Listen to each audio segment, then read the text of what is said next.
Hello friends, हमारी आज की स्टोरी का नाम है सहारा पार्ट 2। आप पढ़ लिख कर अपना भविष्य खुद बना सकती थी, किसी से केवल इस आशा में शादी करना कि आपका फ्यूचर सेफ हो जाएगा।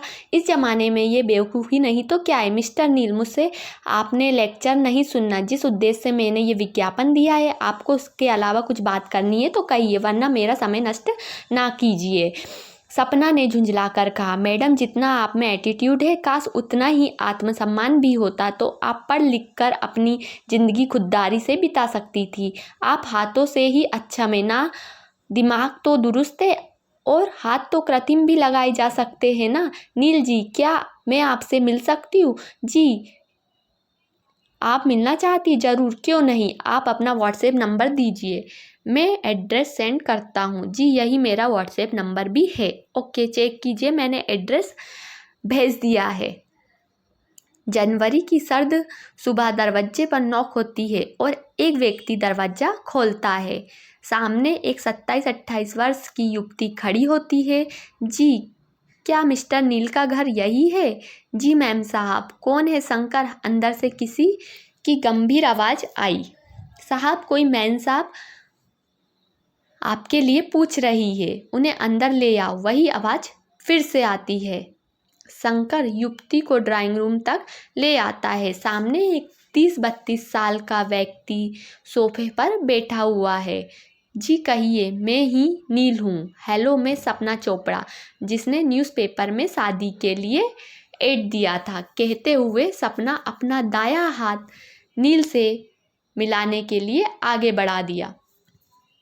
आप ही सपना जी है? आपके हाथ? जी, कृति में। ओ अच्छा, प्लीज़ बी सीटेड, कहकर नील सपना को बड़े सम्मान के साथ बैठने के लिए कहता है। तब तक नौकर शंकर एक ट्रे में पानी का गिलास रखकर सपना के सामने टेबल पर रख देता है। सपना बिल्कुल सहज तरीके से गिलास उठाकर पानी पीती है और गिलास वापस ट्रे में रख देती है। नील आश्चर्य से सपना के क्रियाकलाप देख रहा था।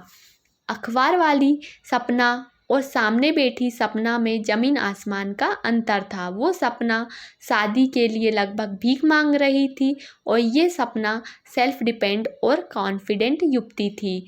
इतनी हैरानी से क्या देख रहे हैं आप? मैं आपके उस विज्ञापन का राज समझ नहीं पा रहा हूँ। नील जी, आपने अपनी वो वाली पिक विज्ञापन के लिए क्यों दी? क्योंकि वह मेरी असलियत है। एक असलियत यह भी है कि मैं एक साइंटिस्ट हूँ और बहुत बढ़िया प्रोजेक्ट पर काम कर रही हूँ। अरे, तब आपको ये सब भी तो विज्ञापन में बताना चाहिए था। आपने अपनी खूबियों को तो छुपा ही लिया, क्योंकि मैं देखना चाहती थी कि क्या संसार में कोई ऐसा पुरुष भी है जो मेरी इस शारीरिक कमी से ऊपर उठकर मुझे जीने की राह बता सकता है या नहीं। यदि मैं ये बता देती कि मैं साइंटिस्ट हूँ और इतना कमाती हूँ तो लोग झूठ का मुखौटा लगाकर मुझसे झूठ मूठ का ब्याह रचने आ जाते। बहुत से लोग के फ़ोन आए। कुछ लोग ने तो बड़े अजीब तरीके से बात की, मुझे हिंसा का बोध कराया, कहा कि तुम शादी करने के फालतू सपने देखना छोड़ दो। तुम जैसी लड़की भला क्यों किसी का गृहस्थी का सुख देंगी? बस इसलिए मुझे इस तरह का एड देना पड़ा। खैर, आपसे बात कर कर अच्छा लगा कि दुनिया में कोई तो सही बात कहने की समझ रखता है। उम्मीद करती हूँ कि हम अच्छे दोस्त साबित होंगे, कहकर सपना जाने के लिए उठ खड़ी होती है। बस इतने देर की मुलाकात में उसे एक बात खटक रही थी कि नील ने ना तो उसके आने पर खड़े होकर उसका स्वागत किया और ना ही अब उसे दरवाजे तक रुखसत करने के लिए उठा। बस पैरों पर गर्म चादर डाले बैठा रहा। नील उसके चेहरे से उसका मन भाप गया था। उसने आवाज़ लगाई, शंकर, मुझे मैडम को बाहर तक छोड़ने जाना है। तभी शंकर व्हील चेयर लेकर आता है। सपना फटी फटी आंखों से कभी व्हील चेयर तो कभी नील को देखने लगती है। सपना जी, ज़रा बैठिए प्लीज़। जी, सपना कुछ समझ ना पाने की स्थिति में नील को देखती है और वापस सोफे पर बैठ जाती। नील पैरों से चादर हटाता है। जिस तरह सपना के हाथ ठूठ की तरह थे, ठीक उसी तरह नील के पैर भी पंजे रहित थे। जी, ये क्या? सपना जी, यही है मेरी सच्चाई। मैं एक पर्वतारोही हूँ। पहाड़ों की ऊंची ऊंची चोटियों पर फतह हासिल करना मेरा जुनून था। एक बार पहाड़ों पर अचानक आए बर्फीले तूफान में कई दिनों के लिए फंस गया। बर्फ ने मेरे पैरों की नसें बेजान कर दी और मुझे गैंग्रीन हो गया। इसके कारण मेरे दोनों पंजे काटने पड़े, वरना मेरी जान नहीं बचती। मैं निराशा के बहुत बुरे दौर से गुजर रहा था। मैं पर्वतों को लांघने वाला अब 2 कदम भी चलने का मोहताज हो गया था। इलाज चला, काउंसलिंग हुई। सबसे ज़्यादा मेरी माँ ने मेरा बहुत हौसला बढ़ाया। वो कहती है कि शारीरिक कमी कोई खास मायने नहीं रखती, इससे तुम्हारी बुद्धिमत्ता थोड़ी ना प्रभावित होंगी। शरीर के किसी अंग का ना होना विकलांगता नहीं, अपितु एक अवस्था है, एक बदलाव है। तुम्हें इस बदलाव को सहजता से लेना होगा। धीरे धीरे मैं नॉर्मल होता गया और एक सॉफ्टवेयर इंजीनियर बन गया।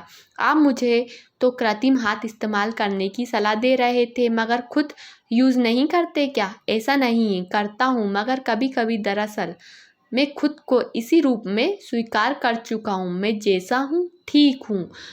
कुछ पल खामोश रहती है, दोनों एक दूसरे के दर्द को जैसे जी रहे थे। तभी सपना कहती, नील, यदि आपको कोई ऐतराज़ ना हो तो क्या मैं आपके पैर बन सकती हूँ और आप मेरे हाथ बन जाइए।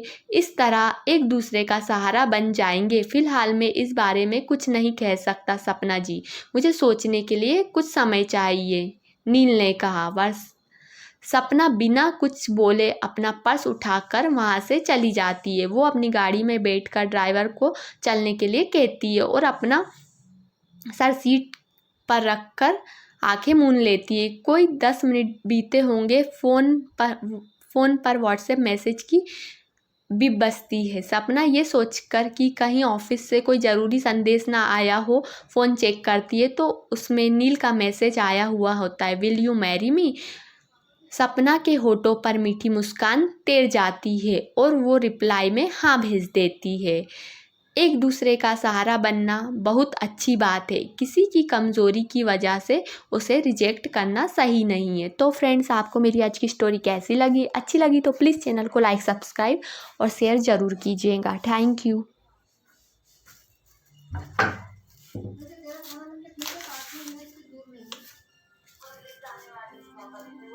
फिर से आने वाली है। अच्छा।